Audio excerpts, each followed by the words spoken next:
केंद्र सरकार आमर जो 2025 आम पूर्वर जो थिला जे पेंशन समस्त पाइबे बोलिकी अवसर प्राप्त कर्मचारी माने 2026 पूर्वर समस्त पेंशन पाउथिले एवं ता आमर बहुत दिन तलू एक्ट होता किंतु वर्तमान ये सरकार आमर पार्लियामेंट रे बिल आनी आमर जो अवसर माने अवसर कर्मचारी को 2026 जानुआरी ठारू आउ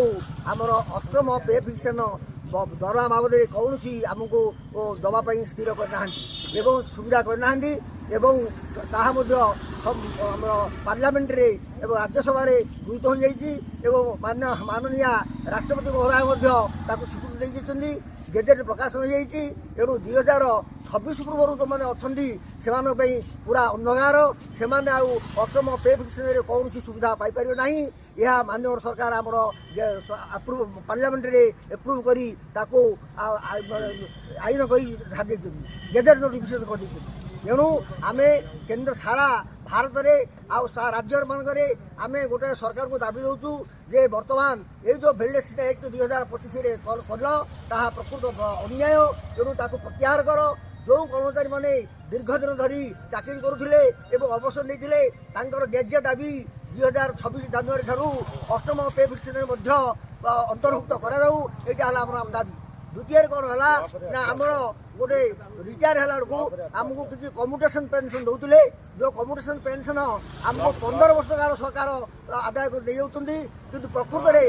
10 वर्ष 8 मास अच्छी तेणु से आम दाबी अच्छी जे कम्यूटेशन पेंशन केते राज्य केते राज्य यह पालन करा सरला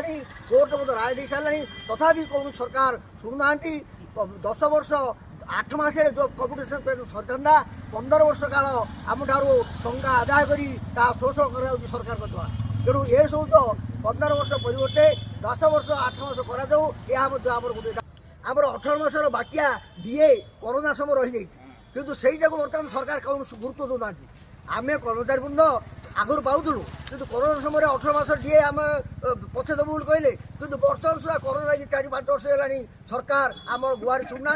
बाकी थी 18 मासर आमको डीए दौना तेणु आम आज आम यही ब्लक संघ राज्य संघ जिला संघ केन्द्र संघ सब माध्यम आम आज प्रतिवाद जनाऊँ अनुरोध करूँ जे आमको आम न्याज्य दाबी गुड़िक आमको दि जाऊ 2025